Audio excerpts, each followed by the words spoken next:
ଏଇଠି ଲ୍ୟାଣ୍ଡଫଲ୍ କରିବ ବାତ୍ୟା ରେମାଲ। 135 କିଲୋମିଟର ଛୁଇଁବ ପବନର ବେଗ। ବଙ୍ଗୋପସାଗରରେ ଆସୁଛି ବାତ୍ୟା।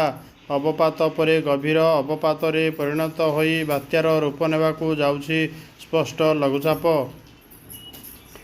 ଭୟଙ୍କର ବେଗରେ ସ୍ଥଳଭାଗ ଆଡ଼କୁ ମାଡ଼ି ଆସୁଛି ବାତ୍ୟା ରେମାଲ। ପାଣିପାଗ ବିଭାଗର ସୂଚନା ଅନୁଯାୟୀ ବାତ୍ୟାରେ ପରିଣତ ହେବା ପରେ ଭୀଷଣ ବାତ୍ୟାର ରୂପ ନେବ ରେମାଲ। ମେ 26 ତାରିଖରେ ଭୀଷଣ ବାତ୍ୟାର ରୂପ ନେବ ଆଉ ଏହା ସ୍ଥଳଭାଗ ଆଡ଼କୁ ଆସିବ। ତେବେ ସମ୍ଭାବ୍ୟ ବାତ୍ୟା କେଉଁଠି ଲ୍ୟାଣ୍ଡଫଲ୍ କରିବ, ଓଡ଼ିଶା ଉପରେ ପ୍ରଭାବ ପଡ଼ିବ କି ନାହିଁ, କେଉଁଠି ଲ୍ୟାଣ୍ଡଫଲ୍ କରିବ ଜାଣନ୍ତୁ। ଆଞ୍ଚଳିକ ପାଣିପାଗ କେନ୍ଦ୍ର ନିର୍ଦ୍ଦେଶିକା ମନୋରମା ମହାନ୍ତି କହିଛନ୍ତି, ସମ୍ଭାବ୍ୟ ଭୀଷଣ ବାତ୍ୟାର ପ୍ରଭାବ ଓଡ଼ିଶାରେ ସିଧାସଳଖ ଭାବେ ପଡ଼ିବ ନାହିଁ, ତଥାପି କିଛି ମାତ୍ରାରେ ପ୍ରଭାବ ରହିବ। ରାଜ୍ୟର ସମସ୍ତ 4ଟି ଯାକ ବନ୍ଦରକୁ 1 ନମ୍ବର ବିପଦ ସଙ୍କେତ ଜାରି କରାଯାଇଛି। ବାତ୍ୟାର ରେମାଲ ପ୍ରଭାବରେ ପବନର ବେଗ ମଧ୍ୟ ବଢ଼ିବା ନେଇ ଆକଳନ କରାଯାଇଛି। 25 ତାରିଖ ସକାଳେ ବାତ୍ୟାର ରୂପ ନେବ ଓ ଗଭୀର ଅବପାତ। ଏହା ପରେ ଉତ୍ତର ଦିଗରେ ଗତି କରିବ। ସେହିଭଳି ଶନିବାର ରାତିରେ ଭୀଷଣ ବାତ୍ୟାରେ ପରିଣତ ହେବ। ପ୍ରଭାବରେ ଓଡ଼ିଶା ଉପକୂଳରେ ପବନର ବେଗ 40ରୁ 50 କିଲୋମିଟର ରହିବା ନେଇ ଆକଳନ କରିଛି ପାଣିପାଗ ବିଭାଗ। କିଛି ସ୍ଥାନରେ ପବନର ଝଟକା 60 କିଲୋମିଟର ପାର କରିପାରେ। ସେହିଭଳି ଭୀଷଣ ବାତ୍ୟାର ରୂପ ନେବା ପରେ ଉପକୂଳ ମୁହାଁ ହେବ ବାତ୍ୟା। ମେ 26 ତାରିଖରେ ଲ୍ୟାଣ୍ଡଫଲ୍ କରିବ ବାତ୍ୟା ରେମାଲ। ଲ୍ୟାଣ୍ଡଫଲ୍ ସମୟରେ ଓଡ଼ିଶାର ପବନ ବେଗ 60ରୁ 70 କିଲୋମିଟର ରହିବ। କିଛି ସ୍ଥାନରେ ପବନର ବେଗ ଘଣ୍ଟା ପ୍ରତି 80 କିଲୋମିଟର ଛୁଇଁପାରେ। ବାତ୍ୟା ପ୍ରଭାବରେ ମେ 25 ତାରିଖରେ ବାଲେଶ୍ୱର, ଭଦ୍ରକ, କେନ୍ଦ୍ରାପଡ଼ାରେ ପ୍ରବଳ ବର୍ଷା ହେବ।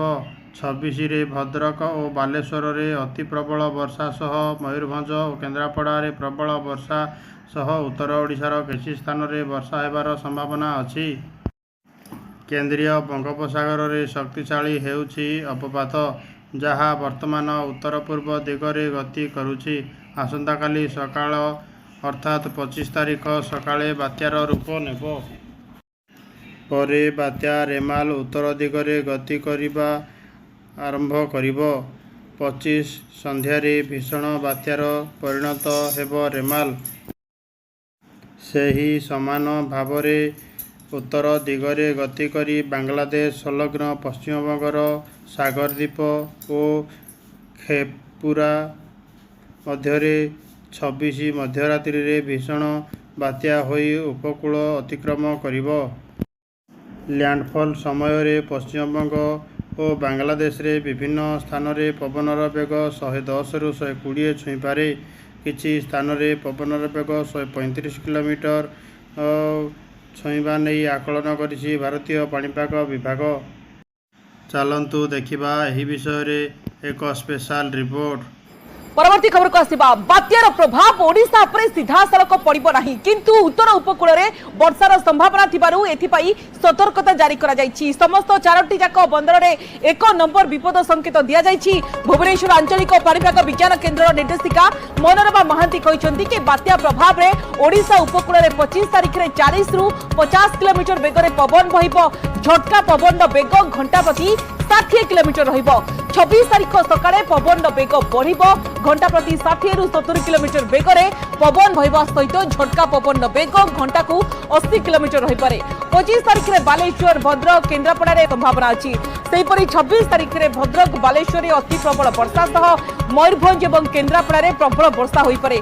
एथि सहित उत्तर ओडिशार किछि पकेट रे वर्षा हेबार संभावना रहिछि। पाणीपाग विभाग कहिछि कि केन्द्रीय बंगोपसागर अवपात शक्तिशाली हेउछि, जहा वर्तमान उत्तर पूर्व दिगरे गति करुछि। आसंताकाली सकाळे एहा बात्यार रूप नै उत्तर दिगरे गति करी आरंभ करिबो एवं 25 तारिख सकाळे संध्यारे भीषण बात्यारे परिणत हेबो।